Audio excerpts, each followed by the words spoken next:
J'ai la rate qui se dilate, j'ai le poids qui est pas droit, j'ai le ventre qui se rentre, j'ai le pylore qui se colore, j'ai gosé un aîné, l'estomac bien trop bas et les côtes bien trop hautes. J'ai les hanches qui se démanchent, le pilastre qui s'encasse. Bon, donc en fait, il y a quand même une bonne nouvelle, hein, parce que finalement, il y a quand même une action parlementaire ces dernières semaines, et quelque chose d'assez incroyable. Vous savez que les trains de nuit sur notre territoire, ils ont disparu ces dernières années, et finalement, donc le gouvernement a bien réfléchi grâce à l'action un peu de nos parlementaires, et il a dit oui, on va réétudier le développement de nouvelles lignes de trains de nuit. Donc il y aura une nouvelle étude qui sera faite d'ici l'année prochaine, et c'est maintenant aux habitants du territoire et puis aux élus locaux du territoire, bon, un peu tous les acteurs du territoire, de se positionner pour que ces futures lignes qui vont peut-être être créées, et ben, le territoire en profite. Parce que ça sera un peu à celui qui va les réclamer. Et il faut savoir que depuis les Hautes-Pyrénées, c'est un des territoires les plus enclavés de l'Hexagone. Et si on veut se déplacer aussi bien dans l'ouest de la France, dans l'est, dans le nord, dans le sud-est, et il faut souvent 8 heures en train. Même si on prend le TGV pour aller à Nantes. C'est très mal relié. Enfin, voilà, on est obligé de passer par Paris et on y passe la journée. Il y a beaucoup de correspondances. Et voilà. Quand on veut aller dans le sud-est, par exemple, le plus simple, c'est interminable. Voilà. Ouais. Le plus simple, c'est voilà. le Blacard. Sauf que donc on est face à une obligation. Pas de Bagnères, voilà. Hein, jusqu'à présent. Ouais. Donc, pour nous, on n'en bénéficiera pas. Bagnères ne bénéficiera pas de ces trains de nuit dans la mesure. On peut aller prendre le train à Tarbes quand même, ça va, voilà. Ça se fait. Effectivement, sauf si on doit aller à 21h à Tarbes et qu'on n'a pas de voiture, eh ben, il faut prendre le bus à 19h, attendre 2 heures. Et il faut des bus reste le plus simple. Il faut des bus de soirée. Après, faire 10 heures de trajet en voiture, ou même 8 heures ou même 6 heures, c'est quand même assez inconfortable. Le train, tu peux dormir couché, ça peut être plus confortable. C'est sûr, mais et puis après, il y a une autre. Pour l'instant, on n'a pas de gare, c'est ça, on revient au point après de Bagnères, on va dire, par rapport au train. Moi, je le fais en tout cas, et puis après, il faut aussi considérer un autre argument, c'est la transition écologique. On a besoin de changer de mode de transport si on veut agir un peu sur le climat. Aujourd'hui, comme c'est engagé, les territoires ruraux, ils se retrouvent obligés à prendre la voiture et l'avion. Ici, si on veut se déplacer vers l'est de la France, eh ben, c'est la voiture et l'avion. Si on veut faire une transition écologique, il faut penser un peu ferroviaire. Donc, effectivement, ta remarque elle est pertinente. On peut imaginer la réouverture de la voie ferrée si on veut aller jusqu'à Tarbes en train. En tout cas, en attendant, ça serait super qu'il y ait des bus de soirée. Parce qu'effectivement, un travailleur même qui veut qui travaille à Tarbes, qui veut prendre le bus pour aller au travail, en fait, le dernier bus de retour, il est à 18h20. Et donc souvent, il n'a pas fini ou il veut boire un coup avec ses collègues. Donc il va prendre sa voiture en fait. Il ne va jamais prendre le bus parce qu'il n'y a pas d'horaire de soirée. Donc ça c'est un message très important pour le département. On a besoin de bus de soirée si on veut augmenter le nombre de personnes dans le bus. Alors, ça sera un bus qui sera peut-être moins plein que les autres.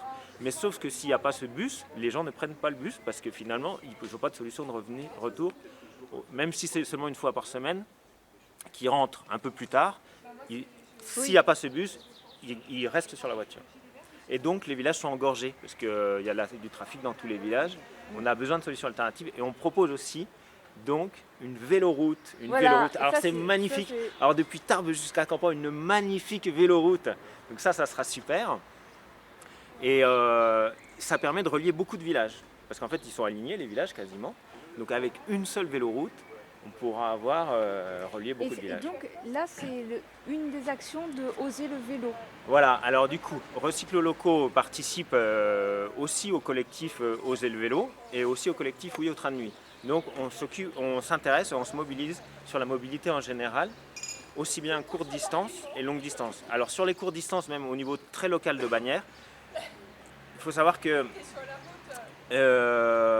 il y a un secret qui a déjà été expérimenté dans beaucoup de villes, c'est que pour que ça soit plus agréable de circuler, on peut simplement, pour sécuriser les piétons, les vélos, mais aussi pour que ça soit agréable, c'est-à-dire que c'est pas seulement qu'il soit sécurisé, mais aussi on a besoin de marcher, par exemple quand on se déplace à pied, c'est une ville thermale quand même, Bagnères, donc il faut que ça soit agréable quand même.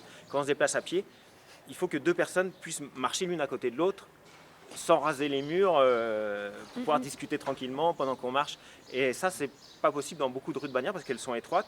et le trottoir il fait parfois 20 cm. Et donc, ils ne sont pas continus. Et donc l'idée, ça donc on frotte les murs pour pouvoir se déplacer à pied. De faire du piéton, c'est ça? Alors, pas forcément du piéton, mais en fait, le gros secret, Bagnères est même pionnier là-dedans, c'est de réduire la vitesse. Donc 20 km/h. Dans le cœur de ville, c'est du 20 km/h. En fait, tout le monde ne le sait pas, mais en fait, c'est relativement respecté par les automobilistes. Ça s'appelle une zone de rencontre. Oui. Après, ça ne peut pas se faire partout, mais dans toutes les rues étroites, ça vaut le coup. Et ensuite, pour les rues qui sont un peu plus larges, on peut faire du 30 km/h, c'est zone 30.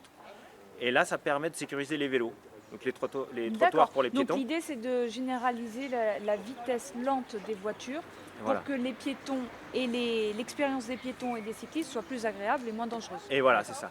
Okay. Et alors, en plus, il y a un dernier secret, c'est qu'en fait, ça ne perd pas de temps pour les automobilistes parce qu'on a chronométré.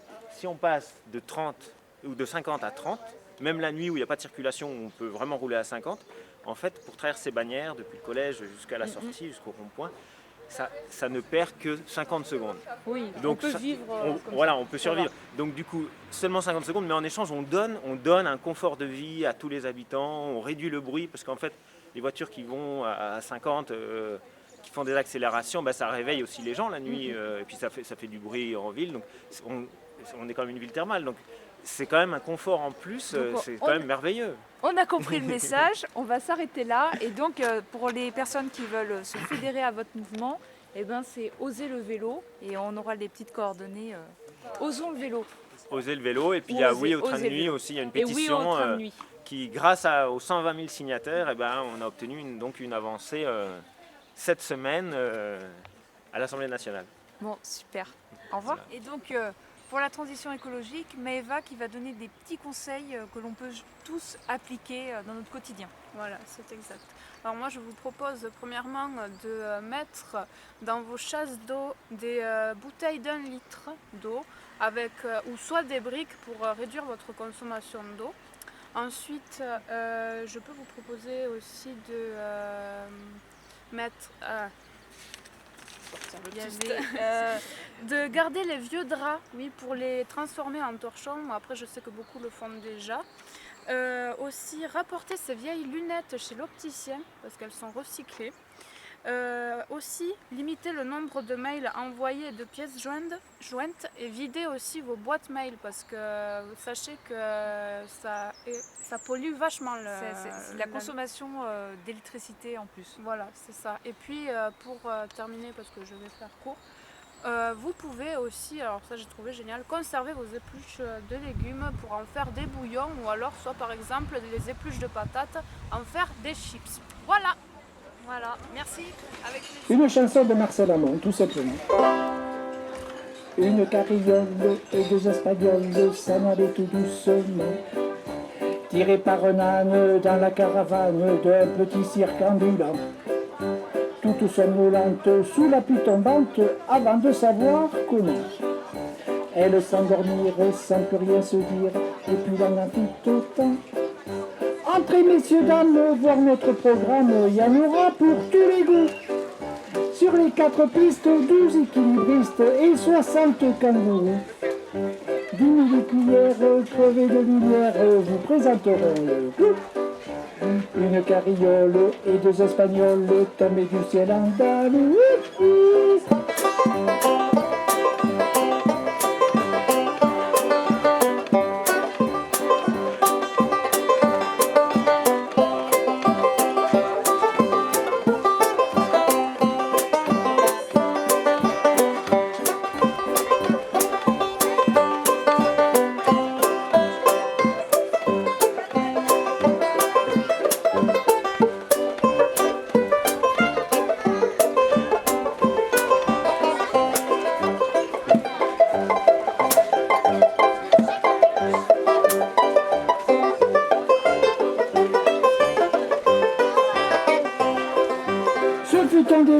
De bravo, de rire, un succès sans précédent. Une pluie de rose en apothéose sous le chapiteau géant. Et le petit âne danse à la pavane, chaussé de sabots d'argent. Il eut mal à croire cette belle histoire de paillettes et de diamants.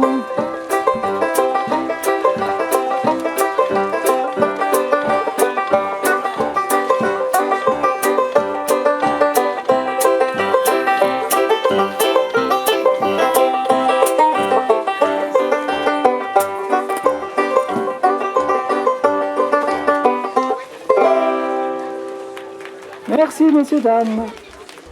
C'était la Carriole espagnole, chanson chantée par Marcel Amont et reprise par le grand célèbre et modeste Banjo Barjo, messieurs. Vous pouvez applaudir, vous le pouvez. Merci.